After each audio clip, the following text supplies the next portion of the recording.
কি হচ্ছেটা কি? হ্যাঁ, শ্বাস নিতে শুরু করলেও মার্কেটে একটা নতুন ট্রেন্ড নিয়ে চলে আসছো। 2020-তে চায়না থেকে উড়ে এসে করোনা অ্যাটাক করেছিল, আর 2025-এ জাপান থেকে উড়ে এসে গিবলি অ্যাটাক করেছে। গিবলি, জিবলি, বেবলি। ঘুম থেকে উঠে দেখছি মা কালী, রবীন্দ্রনাথ, শিব ঠাকুর সব গিবলি হয়ে গেছে। লোকজন লিটারালি পাগল হয়ে গিয়েছে। হ্যাঁ, একটা সময় ছিল যখন লোকেদের যদি বলা হতো পুরো কার্টুন নেটওয়ার্ক লাগছিস, অফেন্ড হয়ে যেত। কার্টুন কি করে বলে দিলি আমাকে? এখন নিজেরাই নিজেদের কার্টুন বানাচ্ছে। এখন এটা ইনস্টাগ্রাম নয়, এটা কার্টুন গ্রাম হয়ে গিয়েছে।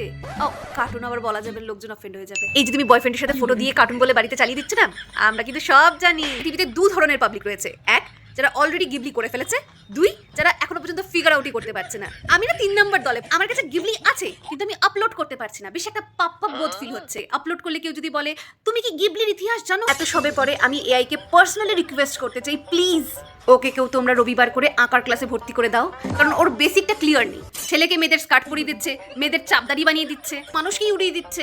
এই ফটোটাতে কি সবাই মিলে পুজো করছে, গিবলি বানিয়েছে কি? হ্যাঁ হ্যাঁ, দেখতে পাচ্ছ ভাই, আধ্যাত্মিক ফটোকে হরর ফটো বানিয়ে দিচ্ছে কি? হ্যাঁ, এই জন্য তোমাকে 2000 টাকা সাবস্ক্রিপশন দেবো আমরা। তবে মানুষও কতবা চ্যাটজিপিটি, বেশি পাত্তা দিলে না সবারই ভাও বেড়ে যায়। হ্যাঁ, দুটো ফটো বানানোর পর ইগনোর করতে শুরু করে দিয়েছে। এখন না পরে না 2000 টাকা দে না। তো আমি মানুষকে বিশ্বাস করি না তো এআই কে, কারণ ভুলেও যদি গিবলি রিয়েল ফটো আপলোড করে দেয় কাণ্ড হয়ে যাবে ভাই। এই তুমি কি গিবলি আপলোড করেছো?